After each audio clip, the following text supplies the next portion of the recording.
नमस्कार, मैं अभिनेंद्र। यदि आपको पता हो कि कोई पुल क्षतिग्रस्त है, तो क्या आप उस पर जाएंगे? ऐसी खबरों से सांसें तेज चलने लगती हैं, लेकिन हवा भी तो सांस लेने लायक होनी चाहिए। इतना जहर भर गया है कि मैटनी शो वाली मीडिया के किसी एंकर को आगे आना चाहिए और कहना चाहिए कि हवा में जहर के लिए हवा जिम्मेदार है। दिल्ली एनसीआर को ही देख लीजिए। हवा में इतना जहर है कि स्कूलों को बंद कर दिया गया है। अब घर पर ही जहरीली हवा में सांस लें। खैर, हिंदू मुस्लिम डिबेट का जहर पीकर जनता जब मीडिया का मैटनी शो देख सकती है, तो दिल्ली की जहरीली हवा में सांस क्यों नहीं ले सकती? कई साल तक मीडिया का मैटनी शो आपको हर बात के लिए विपक्ष को जिम्मेदार बताता रहा। अब वह जनता को ही जिम्मेदार बता रहा है, क्योंकि वह जानता है कि सवाल पूछते ही जनता भी विपक्ष बन जाती है। गुरुवार को खबर आई कि पुलिस ओरवा कंपनी के दफ्तर गई थी। दफ्तर पर ताला लटका था। अरे, वही गुजरात के मोरबा पुल वाली ओरवा कंपनी। कंपनी के प्रबंध निदेशक जयसुख पटेल ने एक किताब लिखी है। इस किताब को पढ़ने से पता चलता है कि घड़ी बनाने वाली कंपनी के मालिक भारत के लोकतंत्र और उसकी चुनौतियों के बारे में क्या राय रखते हैं। इस किताब के कवर पेज पर ओरवा घड़ी कंपनी के मालिक जयसुख पटेल हैं। गुजराती भाषा में लिखी गई इस किताब के 179 पन्नों में जयसुख पटेल देश की समस्या और उसका समाधान बताते हैं।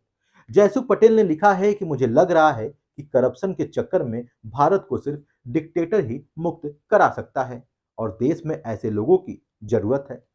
क्या हमारा सिस्टम डेमोक्रेसी के लायक है? किताब का नाम है समस्या और समाधान।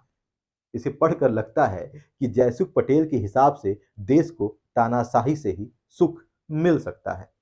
इस किताब में लिखी गई बातों को और पुल को लेकर कोर्ट में गुजरात पुलिस ने जो कहा, उसे आपको सुनना चाहिए। एक साथ पढ़ा जाना भी चाहिए। तब अंदाजा मिलेगा कि कंपनी के प्रबंधन निदेशक जयसुख पटेल ने पुल की मरम्मत का काम कैसे हासिल किया होगा। सुरक्षा के नियमों के प्रति उनका दृष्टिकोण क्या रहा होगा, जिसके बारे में गुजरात पुलिस ने कोर्ट में कहा। गुजरात पुलिस कोर्ट में कहती है कि यह कंपनी इस योग्य ही नहीं थी। इसके पास काबिल इंजीनियर तक नहीं थे। इस पुल के केबल को बदला नहीं गया। अगर बदला गया होता तो लोगों की जान नहीं जाती। अब ये बातें हम नहीं कह रहे हैं। खबरों के अनुसार ये बातें कोर्ट में गुजरात पुलिस कह रही है। लेकिन इन बातों से क्या जनता को फर्क पड़ता है? मोरबा के हादसे में मासूम बच्चों की जान गई, कितने परिवार उजड़ गए। क्या इन बातों से किसी को फर्क पड़ता है? कई नए पुलों का उद्घाटन किया गया, लेकिन इस पुल पर पर्दा डाला गया। क्या इन बातों से किसी को फर्क पड़ता है? उत्तर प्रदेश के गाजीपुर में गंगा के ऊपर बने हमीद सेतु को ओवरलोड वाहनों ने इतना चोट पहुंचाया है कि वो कई बार क्षतिग्रस्त हुआ और कई बार उसकी मरम्मत भी हुई। ओवरलोड वाहनों को रोकने के लिए बैरियर लगाए गए, कैमरा लगाया गया। आज वो कैमरा जमीन को निहारता है। क्या इन बातों से किसी को फर्क पड़ता है? जब कोई बड़ी घटना घट जाएगी, तब लोग अपनी कुर्सी से उठेंगे। घायलों के सम्मान को चंद हजार के मुआवजे में खरीदा जाएगा। मृतकों के परिजनों के आंसुओं की बोली लगेगी। क्या जिम्मेदारों को केवल अपने परिवार से प्यार है? क्या अपनी नौकरी और कुर्सी बचाने के लिए वो अनगिनत लोगों को दांव पर लगाने के लिए तैयार हैं? मोरबी हादसे से सीख लेते हुए उत्तर प्रदेश की योगी सरकार ने अधिकारियों को निर्देश दिया कि प्रदेश के सभी पुलों की जांच की जाए। सवाल यह है कि क्या अधिकारियों ने पुलों का निरीक्षण किया या केवल औपचारिकता पूरी की? ओवरलोड वाहन चलाने वालों की मानवता तो पहले ही मर चुकी है। क्या अब जिम्मेदार भी अपनी मानवता की बोली लगा रहे हैं? सीएम योगी से निवेदन है कि वो इस रिपोर्ट को यदि देख रहे हैं तो अंत तक जरूर देखें। पता चलेगा कि अधिकारी कैसे सरकार को अंधेरे में रखते हैं। शायद ये स्पष्ट हो जाए कि अधिकारी क्या क्या करते हैं। गाजीपुर के हमीद सेतु पर ओवरलोडिंग रोकने के लिए कैमरा लगा हुआ है, लेकिन वो कैमरा धरती माता को निहारता है। बगल में राजागंज पुलिस चौकी है। अब यहाँ के पुलिसकर्मी किसको निहारते हैं ये नहीं पता, क्योंकि लटका हुआ कैमरा उन्हें नजर नहीं आता, और अगर आता तो उनकी ईमानदारी भी नजर आ जाती। गाजीपुर जिले के विभिन्न पुलों के रख रखाव को लेकर खास सतर्कता बरतने का दावा किया जा रहा है। हमारे संवाददाता हसीन अंसारी ने बताया कि दावा किया जा रहा है कि गाजीपुर के सबसे बड़े पुल हमीद सेतु पर ओवरलोडिंग वाहनों के आवागमन पर पूरी तरह रोक लगा दी गई है। गाजीपुर में गंगा नदी पर बने इस पुल की कई बार मरम्मत हो चुकी है, जबकि इंजीनियरों ने इस पुल पर भार ढोने की क्षमता में कमी आने की बात भी जाहिर की है। ऐसे में हमीद सेतु पर ओवरलोडिंग वाहनों के आवागमन पर पूर्ण प्रतिबंध लगाया गया है, ऐसा दावा किया जा रहा है। जिला प्रशासन का दावा है कि हमीद सेतु पर हाइट बैरियर और सीसीटीवी के जरिए निगरानी की जा रही है, जिससे किसी भी तरह के खतरे से बचा जा सके।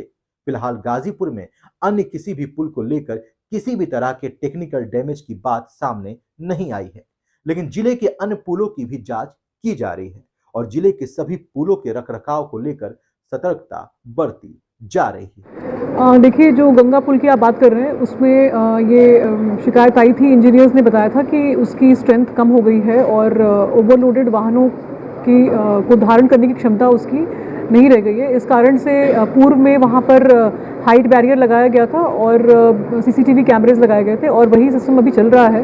हाइट बैरियर्स हमने 10 फीट पे लगा दिए हैं और कोई भी ओवरलोडेड वाहन उस सेतु से नहीं निकल सकता है। इसके लिए हम चौकसी रख रहे हैं और सभी ट्रांसपोर्टर्स से और पब्लिक से भी यही निवेदन है कि वैकल्पिक मार्ग का प्रयोग करें। वह सेतु अभी उसकी स्ट्रेंथ जो है उसकी चेकअप हमें कराना पड़ेगा इंजीनियर्स के माध्यम से। वर्तमान में उसमें भारी वाहन जाना निषेध है, तो उसको हम लोग कड़ाई से अनुपालन करा रहे हैं। जिले में अन्य पुलों के लिए क्या निर्देश दिए गए हैं? देखिए, अन्य पुल जो है वहाँ पर आवागमन चल रहा है। अभी कहीं से ऐसी सूचना नहीं मिली है इंजीनियर्स के द्वारा कि कहीं की किसी भी पुल की ये स्थिति हो जहाँ पर खतरा हो, लेकिन जो घटना गुजरात में घटी है बहुत दुखद घटना है। उसके आलोक में पुनः एक टीम लगाकर हम सभी पुलों का एक चेक करा लेंगे। कोई जर्जर अवस्था में हो तो उस पर हमें प्रिकॉशनरी मेजर्स और उस पर ट्रांसपोर्ट के बारे में भी हमें रिस्ट्रिक्शंस लगाने पड़ेंगे। इन दावों और जमीनी हकीकत के बीच कितना अंतर है, इसका आकलन अब जनता को ही करना होगा। जनता की चुप्पी उनके भविष्य को अंधकार में ढकेलती है और जनता का सवाल उनके भविष्य को उज्जवल बनाता है। मैं सोच रहा था कि हर बात पर भ्रष्टाचार को गले लगाने वालों को क्या सुखद नींद आती होगी। वो अपने बच्चे को बताते होंगे कि बेटा, आज मैंने इतने रुपए का भ्रष्टाचार किया, आज मैंने इतना बड़ा भ्रष्टाचार किया कि किसी के घर का चूल्हा नहीं जला, आज मैंने इतना बड़ा भ्रष्टाचार किया कि इलाज के अभाव में तुम्हारे ही जैसा किसी का बेटा था, वो मर गया। लेकिन भ्रष्टाचार के इन पैसों से तुम सुख भोगना, विदेश में पढ़ना, अय्याशी करना, मरने दो उनको, वो तो मरने के लिए ही बने हैं। जो मैं सोच रहा हूं, क्या ये सच है? मुझे नहीं पता सच है या झूठ है, बस मेरे दिमाग में एक सोच आई जो मैंने आपको बता दिया। ये तो भ्रष्टाचार करने वालों को सोचना है कि ये सच है या झूठ है। इस वीडियो पर आपकी क्या राय है, हमें कमेंट बॉक्स में जरूर बताएं। यदि आपने हमारे चैनल को सब्सक्राइब नहीं किया है तो सब्सक्राइब करें और वीडियो को लाइक और शेयर करना बिल्कुल ना भूलें।